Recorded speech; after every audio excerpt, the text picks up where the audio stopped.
ये अहंकार को जन्मने की स्थिति है कि स्वयं के बल के प्रति कभी अहंकार न आ जाए, स्वयं के शक्ति के प्रति कभी अभिमान न आ जाए, स्वयं के साधना के प्रति कहीं अहंकार का भाव जागृत न हो जाए। इसलिए वहां कहा गया विनय करना चाहिए उसको, जो इस राह पर चलेगा, जिसको संयोग से मुक्त होने के बाद कहीं अहंकार के संयोग में न चला जाए, परिस्थितियों के संयोग से मुक्त हो गया, परिवार के संयोग से मुक्त हो गया, स्वजनों के संयोग से मुक्त हो गया और कहीं अहंकार के संयोग में चला गया, तो सारी संयोग को मुक्ति की यात्रा दुर्दैव बन जाएगी। इसलिए उसको विनयी बनना बहुत जरूरी है। और वो विनय का स्वरूप स्पष्ट करने के लिए कि कैसे जीवन में विनय आ सकता है, उसका एक छोटा सा स्वरूप दिया गया है। अना निर्देश करे, गुरु न मोवाय करे, आज्ञा ने ऑर्डर नहीं, आज्ञा ने हुक्म नहीं, आज्ञा ने आदेश नहीं। आज्ञा का अर्थ होता है जिसको मैं नहीं जान सकता हूं, उस रहस्य को जो मुझे बता दे, वो आज्ञा है। मेरे परे जाकर के जो अर्थ है, मेरे सोच के परे, मेरे समझ के परे जो ध्येय, जो मार्ग है, जो ज्ञान है, वो जिससे मुझे मिलता है उसको आज्ञा कहते हैं। उस आज्ञा को जो स्वीकार करता है, क्योंकि आज्ञा अभी चल रही है कि जो आज्ञा जिस अर्थ में आप समझते हैं, यह आज्ञा शब्द उस अर्थ में नहीं। अपने अज्ञान के परे जाकर के जो ज्ञान प्राप्त करना हो उसको आज्ञा कहते हैं। मैं जो नहीं जानता हूं, जो मुझे नहीं दिखता है, वो जिससे मुझे मिलता है उसको आज्ञा कहते हैं। जैसे सेना लड़ती है, लेकिन सेनापति के हुक्म पर लड़ती है, वहां देखे क्लियर करे। सेनापति जो देखता है वो सैनिक नहीं देख पाता है कि सेनापति के पास बहुत सारी यंत्रणा है, उस यंत्रणा के आधार पर वो तय करते हैं कि सैनिक ने किस मोर्चे पर किस तरीके से लौटना है और कब पीछे लौटना है। जो सैनिक को नहीं दिखता है वो सेनापति को दिखता है, और इसलिए वहां पर सेनापति के ऑर्डर ये फॉलो की जाती है। और वैसा ही साधना के मार्ग पर भी होता है, वैसे जीवन में भी होता है। अपने बुद्धि के परे जाकर के किसी को पाना हो तो श्रद्धे की आज्ञा को स्वीकार करना होता है और उनकी आज्ञा को प्रैक्टिकल करना होता है। निर्देश करे, निर्देश उसको कहते, आज्ञा उसको कहते जो सामने वर्ष से आ गई, बिना पूछे आ गई, बिना मांगे आ गई, सामने से नियुक्त किया गया, तुझे करना है। निर्देश हमने पूछा है कि मैं क्या करूं, परीक्षा करिए। मैं जानना चाहता हूं कि प्रभु मैं क्या करूं, मैं जानना चाहता हूं कि गुरुद्वार में क्या करूं, मैं जानना चाहता हूं पिताजी कि मैं क्या करूं, मैं जानना चाहता हूं माताजी कि मैं क्या करूं। अपने बड़ों से पूछना, उस समय निर्देश लेना कि जिस समय स्वयं के मन में कंफ्यूजन रहता है। और प्राय आज की समस्या कंफ्यूजन की है, द्वंद्व चलते, ये करो वो करो, ऐसा करो वैसा करो। और ऐसे समय में जहां निर्देश मांगा जाए, स्वयं निर्णय नहीं कर पाए, अनिर्णय की स्थिति में रहने के बजाय किसी से पूछ लेना कि जैसे हम राह पर चलते हैं और कहीं पर दो रास्ते आ जाते हैं, फाटे फूट जाते हैं, उस समय मन में उलझन हो जाती है, इधर जाना कि उधर जाना है। उस समय किसी को पूछ लेते हैं कि कौन सा रास्ता अगले गांव तक पहुंचता है, और उसने जो जवाब दिया वो निर्देश है कि स्वयं के अंदर का द्वंद्व समाप्त करने के लिए किसी तज्ञ को पूछना, किसी मास्टर को पूछना, गुरु को पूछना, वरिष्ठ जनों को पूछना, और उनसे जो मिलता है उस निर्देश को प्रैक्टिकल करना है। गुरु नो मोवाय करे, जिनके प्रति तुमने आदर, श्रद्धा और समर्पण व्यक्त किया है, उनके उपपात में रहते हुए, उनके परिसर में रहते हुए, उनके परिवेश में रहते हुए, उस परिवेश से जो मैसेज मिलता है, उस माहौल से जो मैसेज मिलता है, उस सिस्टम से जो संकेत मिलता है, जैसे परमात्मा के समोशरण में पहुंचने के बाद परमात्मा किसी शेर को कहते नहीं है कि तू बकरी को मत खा। परमात्मा किसी बकरी को कहते नहीं है कि तू शेर से डर मत, लेकिन वहां का जो सारा माहौल है, एक प्रेम का, एक श्रद्धा का, एक सहयोग का, उस माहौल में वो सुन करके ढल जाते हैं। वैसे जहां का जो माहौल है, जैसे अभी यहां बैठे आप, और यहां का एक माहौल है शांति से सुनने का, भक्ति से सुनने का, अवभाव से सुनने का, एक व्यवस्था में जीने का, उसको जो स्वीकार करता है, इंगिया गार संपन्न है, जो संकेत को समझे, नहीं जो संकेत से संपन्न हो जाए, धन संपन्न, ज्ञान संपन्न, चरित्र संपन्न। हम संपन्न उसको कहते हैं जो श्रीमंत होता है। संपन्नता का मीनिंग ये समृद्ध हो चुका है। ज्ञान तो सबके पास है, धन किसी भिखारी के पास भी धन होता है, लेकिन हम उसको धनवान नहीं कहते हैं। इतना धन होना, इतना धन होना, इतना धन होना कि ओवरफ्लो हो जाए, उसको कहते हैं श्रीमंत होना है, उसको कहते हैं संपन्न होना। इंगितों से इतना संपन्न होना, इंगित को समझने में, संकेत को समझने में इतना संपन्न होना है कि पलक के इशारे के साथ जो जीना जानता हो। इंगिया गार संपन्न है, चेहरे के भाव चेंज हो गए, जुबान से कुछ नहीं बोला है, केवल आकार चेंज हो गया है। जो आकार को पढ़ने में, जो बॉडी लैंग्वेज को पढ़ने में, अभी तो बॉडी लैंग्वेज का एक शास्त्र बन चुका है, लेकिन परमात्मा उस समय से कह रहे हैं कि जो बॉडी लैंग्वेज को पढ़ने के लिए समर्थ हो, आकार यानी बॉडी लैंग्वेज, कि बॉडी लैंग्वेज का क्या मैसेज है, इसको पढ़ने में, गुरु की, माँ बाप की, वरिष्ठ जनों की बॉडी लैंग्वेज को पढ़ने में जो समर्थ हो गया है, इंगिया गार संपन्न, सेवनीयति उच्चय। केवल आज्ञा को पालन किया उसको परमात्मा विनय नहीं कहते हैं, केवल निर्देश को पूर्ण किया उसको परमात्मा विनय नहीं कहते हैं, केवल व्यवस्था के अनुशासन में रह गया उसको परमात्मा विनय नहीं कहते हैं। तो इंगिया गार संपन्न है, जो इंगित और आकार को समझता है, बॉडी लैंग्वेज को समझता है। और प्राय परिवारों में यही समस्या चलती है।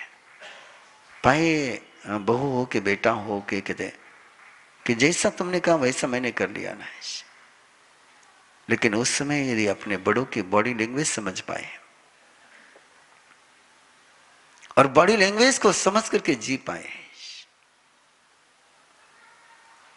यदि सीता लक्ष्मण के बॉडी लैंग्वेज को समझ जाती है, यदि कई कई दशरथ के बॉडी लैंग्वेज को समझ जाती है, तो शायद अगली विपत्ति आती ही नहीं। इसलिए आज सबसे बड़ी जरूरत किसी की है तो हम एक दूसरे की बॉडी लैंग्वेज को समझें। कि कई बार ऐसा होता है कि हम अपनी बात जुबान से कह नहीं पाते हैं, हम अपनी बात का इशारा कर नहीं पाते हैं, और उस समय भी कोई अपनी बॉडी लैंग्वेज को समझ करके काम करने लग जाए। बहुत सुंदर प्रसंग जाता है कि राजा अपने मंत्री के साथ घोड़े पर सवार होकर के वन विहार के लिए गए। रास्ते में जाते हुए एक जगह घोड़े ने लघु शंका करी, और जहां लघु शंका करी, वापस लौटते समय, शाम के समय जब वापस लौटे, उधर से आए तो जहां घोड़े ने लघु शंका करी थी, 6-7 घंटे के बाद भी वहां की जमीन गिल्ली थी, और उस जमीन को गिल्ली देख करके राजा ने उस जमीन के गिल्ली को देखकर देखा और उनके चेहरे पर भाव आ गए। एक मन में सोच आ गया, बोला नहीं उन्होंने, उच्चारण नहीं किया, लेकिन जमीन गिल्ली देख करके उसको देखते ही उनके चेहरे के भाव चेंज हो गए, और मंत्री ने राजा के चेहरे के भाव को पढ़ लिया। और दूसरे दिन से ही उसने वहां पर तालाब बनाने का, जलाशय बनाने का काम शुरू करा दिया। 15-20 दिन के बाद राजा ने मंत्री को बुला करके कहा है कि वहां पर अपने को तालाब करना है। बोले राजन काम शुरू हो गया है। राजा ने पूछा कैसे? बोले मैं उसी समय समझ गया था। बोले कैसे समझा? तो बोले आपके चेहरे के भाव को देख करके। इन चेहरे के भाव को पढ़ने की कला जिसको आ गई वो भी नहीं है। ये नजरों की भाषा पढ़ने की कला जिसको आ गई वो भी नहीं है। इस बॉडी लैंग्वेज को पढ़ने का सामर्थ्य जिसके पास आ गया वो भी नहीं है। और चंड कौशिक के पास वो सामर्थ्य था कि परमात्मा के बॉडी लैंग्वेज को उसने पढ़ लिया। कि परमात्मा ने वहां कोई शब्द थोड़े बोले थे, और शब्द सुनने के और समझने के उसके पास कोई, चंड कौशिक के पास कोई भाषा ज्ञान नहीं था। लेकिन परमात्मा की जो बॉडी लैंग्वेज थी, उस बॉडी लैंग्वेज को चंड कौशिक ने समझा।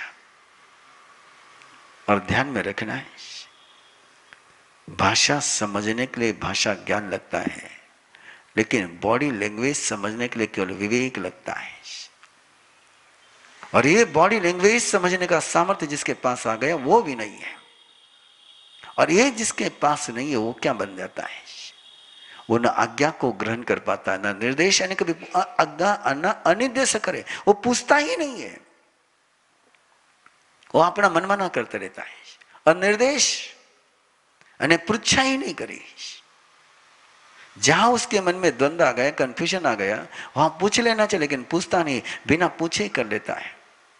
और गुरु के, अपने परिवार की, अपने संघ की व्यवस्था को स्वीकार नहीं करता है। पढ़ी नहीं है, असंबुद्ध है। और ऐसा व्यक्ति अपने श्रद्धेय जनों का दुश्मन बन जाता है, प्रतिनीक शत्रु बन जाता है, असंबुद्ध ना समझ हो जाता है। जो सुन न पाए, जो पूछ न पाए, जो व्यवस्था को समझ न पाए, पढ़ी नहीं है, असंबुद्ध, अविनयति उच्चे, और जो खिलाफ चलता है, जो विरोध में चलता है, असंबुद्ध, वो नासमझ हो जाता है। और एक बार ये नासमझ का दौर शुरू हो गया है कि फिर तो स्थितियां बड़ी विचित्र हो जाती हैं। ये सुन न पाना है, जहां सुनी पुय कने निकसी जई सबसो, एवं दुशीली पुड़िनिये मोहरे निकसी जई। जिसके कान सड़ गए हो, बड़ा सुंदर शब्द गया, पुई कन्नी, जिसके कान से मवाद आता हो, गहराई से सुनना और गहराई से सोचना है। ये नहीं कहा कि वो सड़ी हुई कुतिया है, उसके कान सड़े हुए। और कान सड़े हुए इसका मतलब सुनने का सामर्थ्य गंदा हो गया है। सुन, बहरा नहीं हुआ है।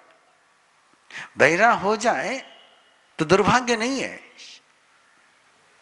लेकिन कान बीमार हो जाए, कान में मवाद हो जाए, मन में मवाद हो जाए, अंदर के कानों में मवाद हो जाए, तो इन्फेक्शन बढ़ जाता है। और जो सुन नहीं पाते, विकृत रूप से सुन पाते हैं, गलत तरीके से सुन पाते हैं, अर्थ का अनर्थ करते हैं, वे गोशालक बन जाते हैं, वे जमाली बन जाते हैं, वे दुर्योधन बन जाते हैं, वे दुशासन बन जाते हैं। ना बना हो तो अपने सुनने के सामर्थ्य को कभी विमान मत होने देना। और जिसका एक बार सुनने का सामर्थ्य समाप्त हो गया, जिसका सुनने का सामर्थ्य बीमार हो गया, वो सड़ी हुई कान के कुतिया को कोई रोटी नहीं डालता है। निकसिजई सवसो, उसको सब तरफ से धक्के मिलते हैं। कन कुंडगम चैतानम एठम भुजई सुयरे, फिर उसका जीवन कैसे बनता है? फिर वो मांगल्य को नहीं लेता है, फिर वो पाप को ग्रहण करता है। उसको शुभ नजर नहीं आता है, अशुभ नजर आता है। और अशुभ नजर ही नहीं आता है, उसको केवल अशुभ ही अट्रैक्ट करता है, आकर्षित करता है। उसको इलायची अच्छी नहीं लगती है, उसको गुटखा अच्छा लगता है। उसको अगरबत्ती की खुशबू अच्छी नहीं लगती है, उसको स्मोक की खुशबू अच्छी लगती है, उसको शरबत अच्छा नहीं लगता, उसको शराब अच्छी लगती है, उसको रोटी अच्छी नहीं लगती है, उसको फास्ट फूड अच्छा लगता है। जो जो हितकारी है, जो जो स्वयं के लिए कल्याणकारी है, जो जो स्वयं के लिए मंगलकारी है, वो उसको नहीं सुहाता है। जो जो स्वयं के लिए हितकारी नहीं, वही उसको सुहाता है, वही उसको आनंद आता है। इट्टम भुंजई सुयरे कन कुंडकम चैतानम। अच्छी चीजों को छोड़ करके गंदे चीजें खाना है। एवं सीलम चैतानम दुशीले रमई में है। ऐसे सील को छोड़ करके दुराचार में उसको आनंद आने लगता है। परमात्मा कहते हैं सुनिया भावम सानस सुयरस नरसय। जो नर ऐसे होते हैं सड़ी हुई कान के कुतिया जैसे, जो नर ऐसे होते हैं सुअर जैसे कि जिनको बदबू आकर्षित करती है। इनके जीवन में जो अभाव होता है, सुनिया अभावम सानस सुयरस नरसय। उन कुतियों के जिंदगी में जो अभाव है, उस सुअर के जिंदगी में जो अभाव है, ऐसे पुरुषों के जिंदगी में जो अभाव है, डार्क जोन है, जो निगेटिविटी है, जो दुर्भाग्य इनके जीवन में होता है, उनको जानो, उनको सुनो। और उस अभाव से तुम स्वयं को पीड़ित नहीं करना चाहते हो तो उन बातों से स्वयं को बचा लो। विनय ठवे जापानम इच्छन तो हियम अपनो। तो फिर अन्ना निर्देश करे गुरु न मुवाय करे।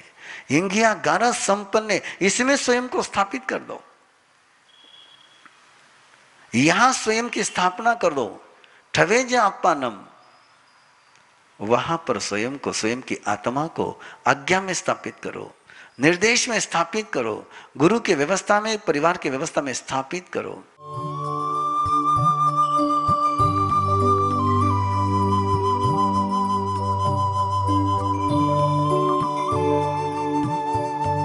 इस कार्यक्रम के पुण्यार्जक हैं श्री दीपचंद जी, श्री सुनील जी, श्री सुजीत जी, श्री सूरज जी पारख, पूना दाल एंड बेसन मिल्स, पुणे।